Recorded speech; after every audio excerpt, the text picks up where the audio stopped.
person on the there, so it might work for me just fine. Thank you so much to Kathy, Lana, the Roslindale Wetlands Task Force, all of the climate advocates, local neighbors, housing activists, everyone who had a hand in advocating to make this happen. We are here because of you.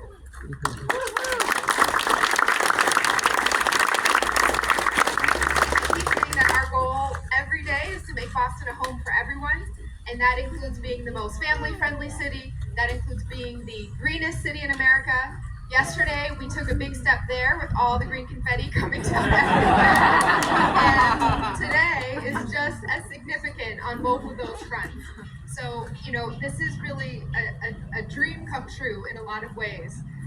In Boston, we hear about, we try to recognize the responsibility that we have to be that beacon of hope, of change, of gratitude, nationally and even internationally. And the best kinds of projects and the best kinds of accomplishments are ones that check off as many of the urgent needs as we are experiencing in community right now. But what I've also learned is that in Boston, the best ideas always come from community.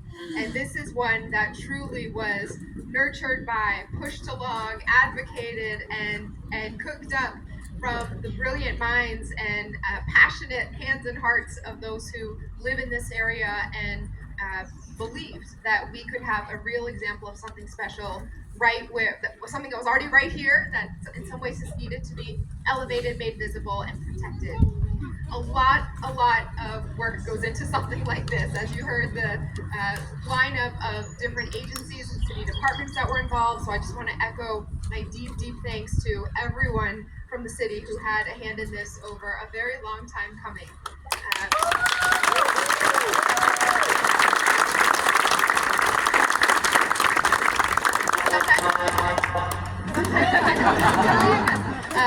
Sometimes it can feel like, when we are pushing forward a new policy or voting on a particular appropriation or budget item, it just, it's one small step and the challenge can be so big and feel so daunting.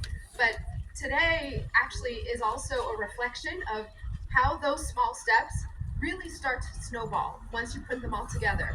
Having the wetlands protection ordinance in place made a huge part of this possible. Having the Parks Department focus on creating an urban wilds team when that became more and more of a need in the city to move not just from the active recreation parks to passive use and those beautiful urban spaces that we hadn't been focusing on as much in terms of active maintenance.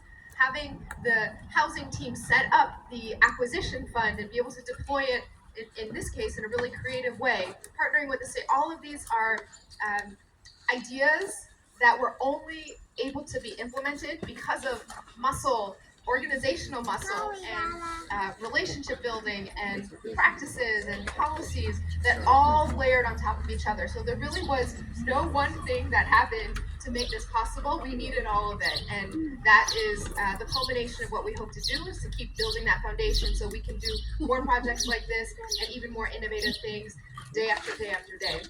So I want to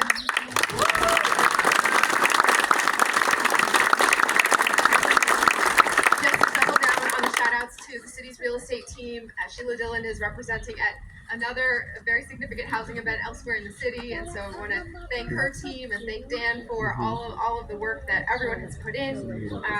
Our Parks and Recreation Department, so as Commissioner Woods got a shout out, but he is here despite so he's supposed to be on his way to the airport to go to a parks conference soon and took the time to still show up because he always says thank you to you. And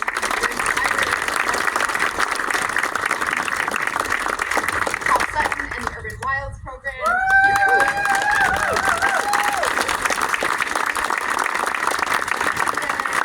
City Council, all those who are working with the state. I also want to shout out State Representative Bill McGregor, who is also here.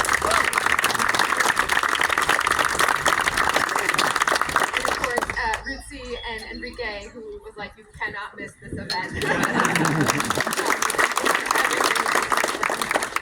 And I'm really grateful for Habitat for Humanity, Greater Boston, who you'll hear from in a little bit as well. So just so, everyone in this crowd knows this, but because we get to share the broader story with the public, I want to emphasize a couple facts here as well. We are here to mark the largest acquisition, the acquisition of the largest privately owned parcel in the Roslindale Wetlands, parcel 108.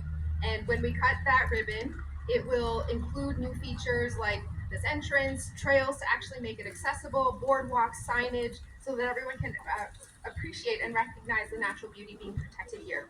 And then, as you heard, there will be 4 new affordable housing units built with the climate standards and the affordability levels that this community has fought for and made possible.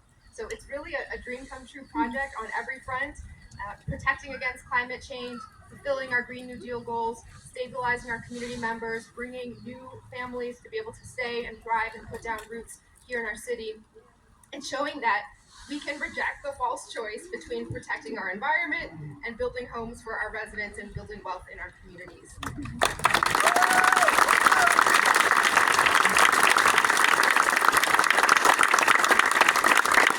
want to shout out another neighbor actually who I see here, who multiple hats, but want to recognize Kate Bennett for her many years of leadership.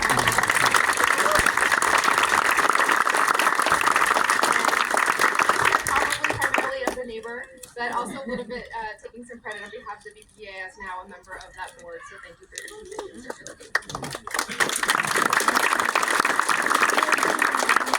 So now I get to turn it over to the president and CEO of Habitat for Humanity of Greater Boston, Jim Castaris.